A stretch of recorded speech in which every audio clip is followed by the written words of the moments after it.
오전 12시 많은 참여 바랍니다.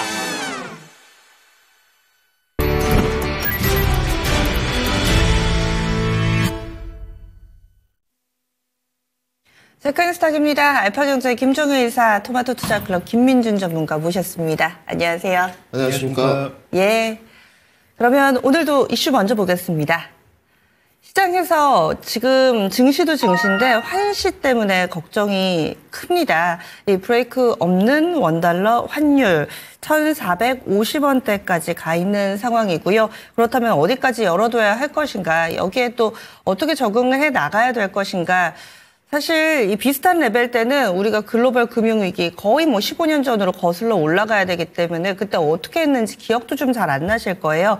이 환율을 어떻게 받아들여야 될지 두 분의 의견 들어보겠습니다.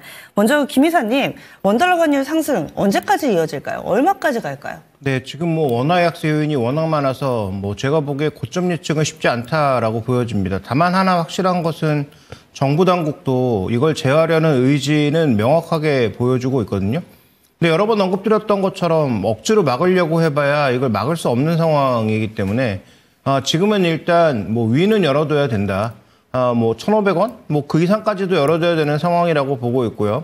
다만 이제 중요한 것은 이게 추세적으로 자리 잡아서 계속 위로 갈 거냐, 그렇지 않을 거냐 정도의 차이인데, 최근 들어서는 원화 약세라고 표현하는 것보다는 달러 강세라고 표현하는 게 좀 더 적절하다라고 볼 수 있을 것 같습니다. 어느새 달러 인덱스가 108을 넘어서 가고 있는 상황이다 보니까 지금은 단순히 그냥 원화 강세라고 하기에는, 원화 약세라고 하기에는 어려워요. 지금은 달러 강세에 따른 원화 약세가 좀 더 가파라지고 있다라고 봐야 될 것 같고, 그다음에 지금 여타 통화들도 같이 움직이고 있는 양상이기 때문에, 즉 달러가 밀려 올라가면서 여타 통화들을 다 밀어내고 있는 그런 상황임을 고려해 봤을 때 이런 부분들은 원화만 약세를 보이고 있는 것은 아니다. 즉 우리 혼자만의 약세 요인으로 약세로 가고 있는 것은 아니다라고 볼 수가 있겠고요. 일본 쪽을 봤을 때도 금리 올릴 것처럼 하더니 1월도 안 올릴 것처럼 또 얘기를 바꿔버리는 바람에 현재 지금 엔화도 약세로 가고 있고, 그다음에 지금 어저께 말씀드렸던 중국 국채금리 급락에 따른 추가적인 위안화 약세 요인까지 지금 겹쳐져 있는 상황이니까 아시아 주변 통화도 지금 원화에 그렇게 좋은 요소는 별로 없는 것으로 보여집니다. 그러면 결국은 지금 구간에서 우리가 환율의 고점을 타진해 볼 수 있는 건 달러가 스스로 꺾여 내려오는 것 말고는 없다. 이렇게 좀 봐야 될 것 같아요. 그래서 저는 레벨 기준으로 잡기보다는 현재 달러 인덱스가 언제쯤 상승을 멈추는지가 좀 더 중요하고, 만약에 달러 인덱스가 상승을 멈췄는데 그때도 원화 환율이 이리 올라간다. 이건 한국의 뭔가 리스크가 굉장히 깊어지는 상황이라고 봐서 이건 최악이고요. 만약에 이제 달러 인덱스가 어느 정도 조정을 보일 때 원화가 같이 안정을 찾는다면 저는 그건 좀 긍정적이지 않나 이렇게 보고 있습니다. 결국에는 원달러 환율의 방향성은 달러의 앞으로의 향방, 물론 계속해서 유기적으로 움직이는 거긴 한데 이 부분에 조금 더 초점을 맞춰서 보시네요. 1,500원 선 약간 넘을 가능성 정도까지 이야기를 해주시는데, 그러면 김민준 전문가님 의견은 어떠신가요? 네, 오늘 의견이 가장 우리 김 선생님하고 합치되는 것 같습니다. 저는 어제 주된 요소와 종된 요소를 좀 구분 지어야 된다, 이렇게 조금 말씀을 드리곤 했는데, 지금 비상계엄 이후에 국내 정치적 불확실성 때문에 원달러 환율이 급등한 마냥 저는 이건 아니라고 보고 있거든요. 사실상 그 부분은 지역적인 뉴스가 됐습니다만은 이미 다 선반영이 되고 원달러 상승 요인에서는 거의 끝나지 않았나, 이렇게 좀 판단하고 있고, 그러면 사실은 우리 정치적 불확실성은 종된 요소고요. 주된 요소는 달러의 강세였다는 것이죠. 어제도 말씀을 드렸습니다마는 이 달러의 강세가 과연 FOMC 연준의 기조와 맞는 것이냐, 전혀 맞지 않죠. 속도 조절론이 있었지만 지금은 여러분들 어떻습니까? 그림도 나가고 있지만 제가 어제 부랴부랴 좀 만들어 봤는데, 위에 캔들로 돼 있는 거는 달러 인덱스를 표시하는 겁니다. 전일 지금 만들었던 자료니까 107불 언저리에 표시가 돼 있고, 밑에 이제 꺾은 선 그래프로 돼 있는 부분은 코스피 지수를 나타내는 거거든요. 이렇게 보시게 되면 육안으로도 쉽게 아주 확인이 되죠. 달러 인덱스가 고공행진 갈 때 사실상 코스피 지수는 계속 내려왔거든요. 오히려 이제 정치적 불확실성이 있었을 때 더 내려오는 모습. 그래서 사실상 스프레드가 상당히 벌어져 있고 이격도도 정말 큰 모습이거든요. 차이를 하나 더 명확하게 나타내는 그림을 보시면 이제 월봉 모습도 있는데, 코스피의 월봉 모습과 달러 인덱스의 월봉 모습을 보시게 되더라도 주가가 이제 러시아 우크라이나 전쟁 때 가장 높은 달러 인덱스의 지점을 찍고 코스피는 정말 그때 바닥까지 내려간 모습. 그러면 연준의 금리 통화 정책의 기조가 어찌됐건 고금리에서 지금 저금리 내지는 중금리로 내려간다. 이러면서 금리 인하에 대한 뭐 속도 조절론이 올해 한 해 있었습니다만은 큰 거시적인 관점에선 바뀌지 않았기 때문에 계속 주가에 선반영되면서 그래도 뭐 선진국 증시에 비해서 좋지는 않았지만 삐적삐적 올라가는 모습이었거든요. 때마침 정치적 변수가 터지고 때마침 트럼프가 또 당선이 되면서 이러한 부분이 첫 번째 질문으로 얼마만큼 선반영되어 있느냐 이것이죠. 그러면 제가 봤을 땐 적어도 이제 시세 초입부 이제 막 시작하는 시발점 부분은 아니라는 거죠. 중단 정도는 넘어가고 있는 부분인데 그러면 그림으로 좀 넘어와서 달러 인덱스의 지금 실시간 모습인데 지금 어제 108.225불까지 올라간 상태거든요. 결국 이 달러 인덱스가 이제 내려올 것이냐 아니면 계속적으로 지속 상승할 것이냐 여기로도 이제 기계를 시켜봐야 되는데 사실상 지속 상승 가능성은 낮다고 좀 봐야 됩니다. 연준이 기준금리만큼 중립금리를 올린다 손 치더라도 아직까지도 기준금리는 내려갈 수 있는 분명히 여건이 돼 있고 연준도 그렇게 밝힌 상황이고요.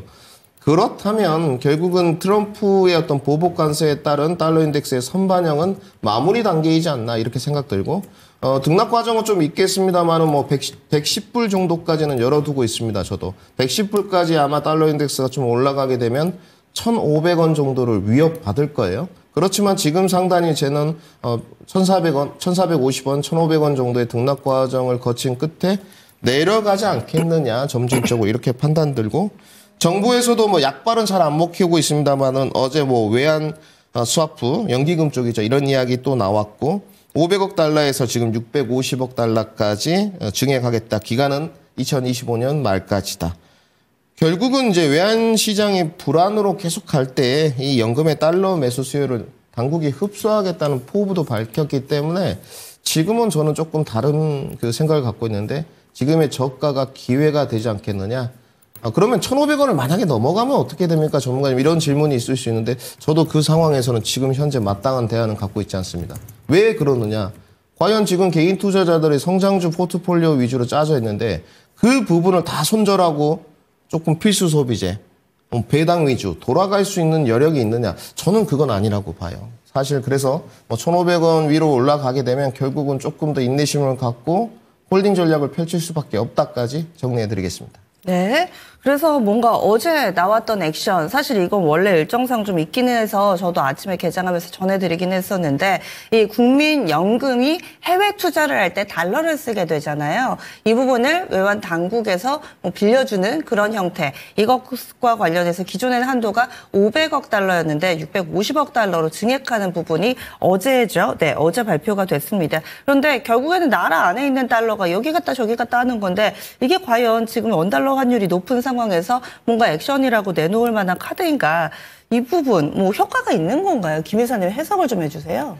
네, 일단 아무것도 안 하는 것보단 당연히 낫겠죠. 그다음에 지금 그 국민연금이 가지고 있는 외화 자산에다가 자꾸 이제 캡을 씌우는 그런 역할을 하고 있는데 이 국민 세금 녹아나는 일입니다. 그래서 일단 감시는 제가 보기에 좀 해야 될 것으로 보이고 말씀하셨다시피 큰 효과는 없다고 하더라도 지금 그렇다고 우리가 외국의 대외 은행들이랑 또 추가적으로 통화 수합을 더 늘려나간다든지 할 수 있는 그런 구체적 방안도 지금 당장은 보이지 않는 상황이니까 국민연금이라도 동원해서 무엇인가 조금 조치를 마련하려고 노력하고 있다 정도로 보시는 게 좋을 것 같고요.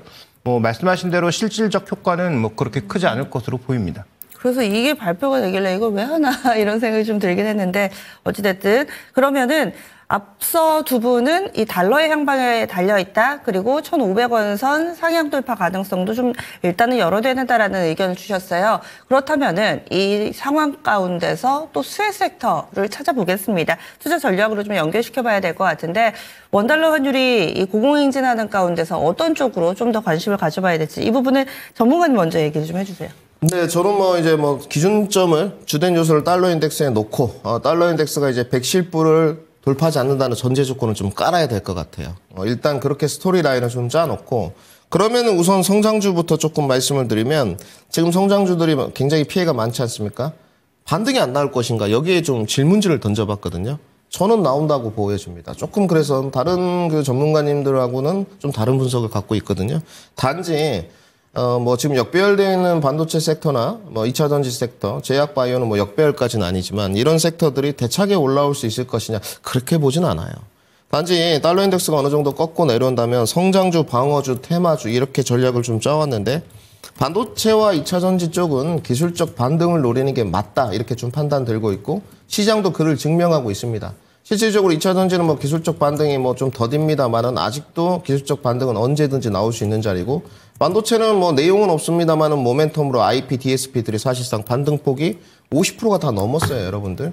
그 무거운 지금 뭐 삼성전자나 이런 부분은 아직 더디지만 사실상 중대형주들 뭐 삼성전기 이런 부분도 20, 30%씩 올라왔단 말이죠. 그러면 지금은 뭐 완벽한 대안이 될 수는 없지만 뭐라도 해야 된다면 결국 낙폭과대 종목 중에서 기술적 트레이딩을 타진해야 되고 이제 앵커님이 질문하셨던 방어지 위주인데 저는 여기를 오히려 더 조심해라. 왜냐하면 방어주가 이제 필수 소비재를 통해서 경기 방어와 안전적인 그 수익을 확보하기 위해서 간단 말이죠. 뭐 배당 나까지 뭐 조금 보유했다가 배당 받고 내년 뭐 5, 6월에 바꿔오겠다. 이런 전략이 단편적으로 다들 있을 수 있는데 과연 바꿀 수 있을까요? 그래서 정말로 배당까지 받았는데 주가가 계속 내려가서 올라오지 않으면 어떻게 되죠?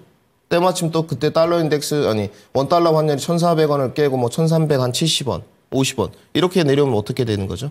수급은 분명히 성장주의 낙폭과대 종목 쪽으로 유입될 수밖에 없습니다. 그렇기 때문에 지금 성장주의 퍼센테이지가 70%, 80%, 90%에 육박하는 개인 투자자들이 모두 다 자금을 손절치고 방어주, 필수 소비재로 돌아간다는 것은 원달러 환율이 절대 내려오지 않는다는 전제 조건이 깔려야 될 것 같아요. 그러면 저는 아까 얘기가 틀리죠. 달러 인덱스가 110불 정도까지는 갈 수 있지만 그 이상을 돌파하지 않고 꺾어져 내려온다고 전제 조건을 깐다면 주된 요소로 결국 원달러 환율은 등락 과정이 있을 수 있지만 내려온다. 그러면 지금 물려있는 기술주, 성장주 섹터들은 바이앤홀드를 해서 보유하고 그 다음에 낙폭과대의 반등으로서는 기술적 매매 트레이딩하고 방어주 쪽에서 해지 전략을 펼치기 위해서는 20% 정도 현금 여력이 조금 남아있는 쪽으로 손해를 하는 게 맞고 아니면 이제 테마주죠. 여러분들 잘 아시는 뭐 화장품 테마, 우크라이나 재건 테마 여러 가지가 있습니다만은 거의가 시장에서 우크라이나 재건 테마 정도는 중장기 테마로서 유효하지 않겠느냐 언젠가 종식은 되지 않겠느냐 이런 전략이기 때문에 이 세 가지 성장주, 방어주 뭐 테마주는 이런 대안책이 맞지 않겠느냐 이렇게 정리해드리겠습니다. 전문가님이 지금 상승하고 있는 과정 가운데 상승의 수혜주를 찾자 이것이 아니라 그 다음 텀, 이 상승했다가 꺾일 때를 대비를 해서 지금 성장 방어 테마 이렇게 얘기해 주시죠. 네, 그렇죠. 결국은 저는 내려온다는 아까 전제 조건, 원달러 환율은 결국 내려올 것이다 이렇게 좀 판단하고 있습니다. 그러면 이들 종목군들은 좀 꺾이는 기미라도 보일 때 그때 접근을 하는 거예요? 아니면 지금 미리 이런 방식을 써도 되는 건가요? 네, 저는 지금부터 내년 1, 2월까지를 조금 뭐 불과 이제 한두 달 남았지 않습니까? 아까 그래서 달러 인덱스와 코스피 지수에 이렇게 이격도가 좀 벌어져 있는 그림이 시사하는 바가 굉장히 큰 게 코스피 지수가 지금 어디 땅까지 내려왔냐? 첫 번째 2020년도에 코로나 딴 때까지 내려와 있고요. 러시아 우크라이나 전쟁 때까지도 내려와 있는 모습이거든요. 사실 더 내려갈 수 있는 모습은 밑으로 조정은 깊지 않을 것인데 위로 올라갈 수 있는 상단의 폭은 상당히 열려 있다는 부분이죠. 물론 정치적 변수, 원달러 환율, 여러 가지 지역적인 요소들이 안정되어 있지만 지금은 저는 자신 있게 말씀드리고 있지만 저의 주관적인 판단은 2025년은 뭐 중금리 정도까지지만 그래도 대세 상승은 아니라도 상승세로 갈 수 있다. 저는 이렇게 좀 판단하고 있습니다. 네, 그러면 김 이사님은요? 근데 저는 뭐 기존에 말씀드렸던 종목군들을 뭐 계속 말씀드릴 수밖에 없다. 뭐 이 조선주 같은 경우에는 여러 번 언급드렸지만 이익이 변하지 않을 것 같다. 상황에 따라서 이익이 가장 변하지 않을 것 같은 업종으로 조선업종을 꼽았고요. 엔터 마찬가지죠. 내년에 이제 빅아티스트들이 돌아오면서 공연 한번 뛰면 이들의 뭐 매출 규모는 상상을 초월할 수 있기 때문에 뭐 물론 뭐 전 세계 경기나 뭐 여러 가지 영향들이 분명히 있겠지만 그래도 이제 BTS하고 블랙핑크는 이번에도 개별 활동을 통해서 또 증명했지만 지금 뭐 활발하게 움직이고 있는 다른 그런 아이돌과는 급이 다르다라는 것을 뭐 개인 활동에서도 분명히 확인해 줬기 때문에 이들이 이제 완전체로 활동하게 되면 뭐 그와 관련된 효과는 분명히 있다라고 봐서 엔터주 여전히 긍정적으로 보고 있고요. 그다음에 뭐 고배당주에 관련돼서는 저도 뭐 급등하는 구간에서 쫓아가는 건 위험한데 그렇다고 정부가 추진하고 있는 밸류업이 정부 바뀐다고 바뀌지 않을 거고 앞으로 계속적으로 이어질 수밖에 없다. 주주환원의 의지가 꺾일 가능성은 뭐 거의 없다라고 보고 있고요. 뭐 만약에 다음 정부가 바뀐다면 바뀐 정부에서는 상법 개정도 추진할 가능성이 있기 때문에 뭐 그런 과정에서 본다면 주주환원 관련주에 대해서도 저는 뭐 조정시 매수가 가능하다라고 보고 있습니다.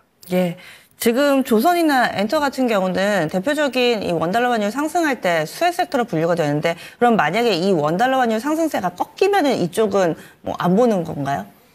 그게 전혀 상관이 없죠. 조선주가 환율이 만약에 꺾여 내려오면 뭐 전체적으로 이익의 양이 좀 줄어들 수 있겠지만 지금 이미 정해져 있는 이익이 바뀌지 않는다라는 걸 말씀드리는 겁니다. 그래서 환율이 예를 들어서 원화 가스를 보이면 플러스 알파 효과가 정도가 있는 것이지 뭐 실적이 뭐 대거 업그레이드 되는 거 아니고요. 반대로 뭐 환율이 내려갈 것 같지도 않지만 뭐 내려간다고 해서 급하게 뭐 1,200원, 1,300원 내려가지 않을 거니까 뭐 그런 관점에서 보면 환율 관련된 영향은 제한적이라고 봐야 될 것 같습니다. 네, 현상에 대한 인식과 전망은 두 분의 의견이 거의 뭐 동일하게 나왔습니다. 그런데 솔루션 측면에서는 약간은 또 다른 해답을 내놓으셨으니까 또 여러분들 한 번 더 곱씹어보시면 좋을 것 같고요. 다음 체크인 리포트로 넘어가겠습니다. 오늘도 세 가지 레포트 준비되어 있습니다. 수급인가 봐요. 첫 번째는요. 외국인 순매도를 자세히 살펴보면 한국투자증권 그리고 롯데케미컬 EOD 이슈, 이 기간 이익 상실 EOD 얼마 전에 이슈가 있었는데 이게 종료됐다고 하나투증권에서는 이렇게 자세하게 다루고 있습니다.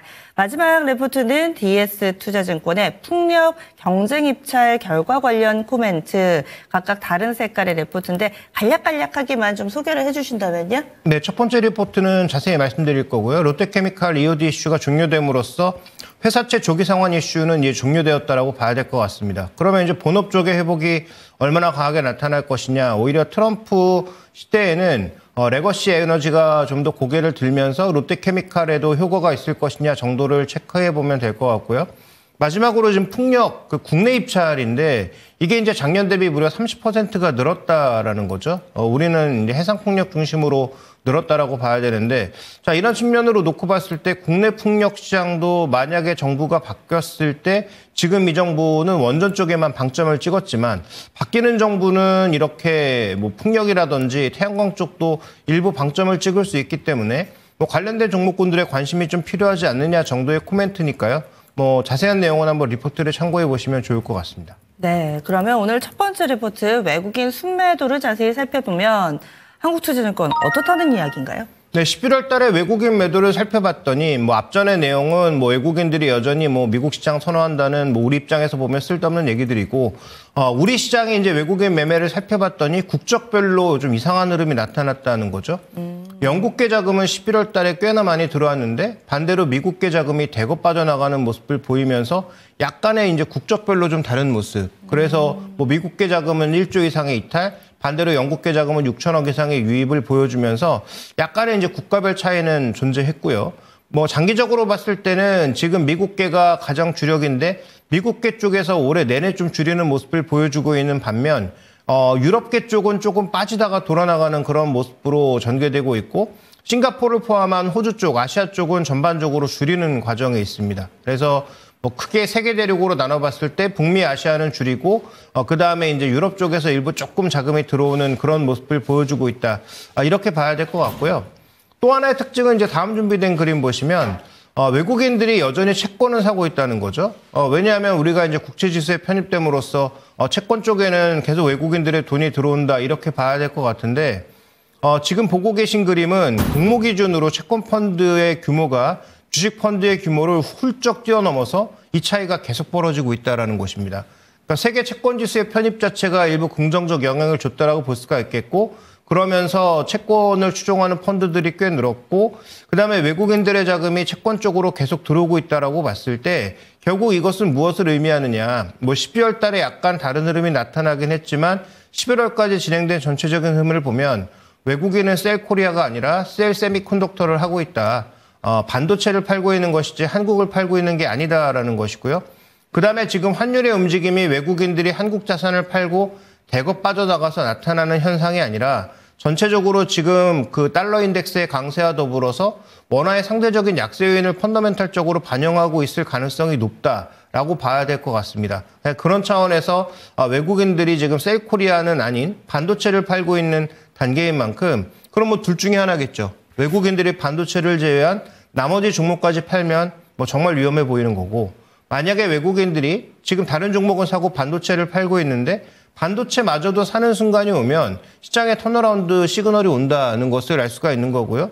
그럼 반도체 종목의 매수 시점도 외국인들의 반도체 매도 압력이 줄어들거나 적어도 매수 관점으로 돌아설 때 정도를 선택하시는 게 뭐 중장기적인 투자에서는 하나의 또 포인트가 될 수 있지 않나, 이렇게 좀 보고 있습니다. 네, 외국인이 전체적으로 판 건 아니었네요. 이 셀 코리아가 아니라 셀 반도체다. 결국에는 삼성전자, SK 하이닉스 위주로 외국인이 복귀를 하는 것이 시장 전체적인 수급의 키가 아닐까 싶습니다. 레포트 알아봤고요. 마지막으로 체크인 빅데이터 넘어갑니다.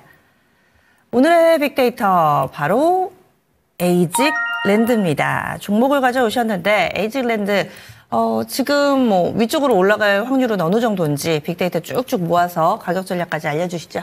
네, 지금 뭐 이번 주 내내 이제 조금 바닥권에서 올라올 수 있는 여러 종목들을 좀 선정해서 여러분께 소개를 좀 해드리고 목표가도 안내를 드리고 있습니다만은 미국 시장에서 뭐 필라델피아 반도체 지수가 계속 조정받았는데 왜 하필 반도체냐? 전체 섹터를 이렇게 봤을 때 가장 등락 과정이 좋았던 쪽이 양자 암호화, 최근에 한 2주 동안 제가 살펴보니까 AI 소프트웨어, 그리고 반도체 쪽의 IP DSP였습니다.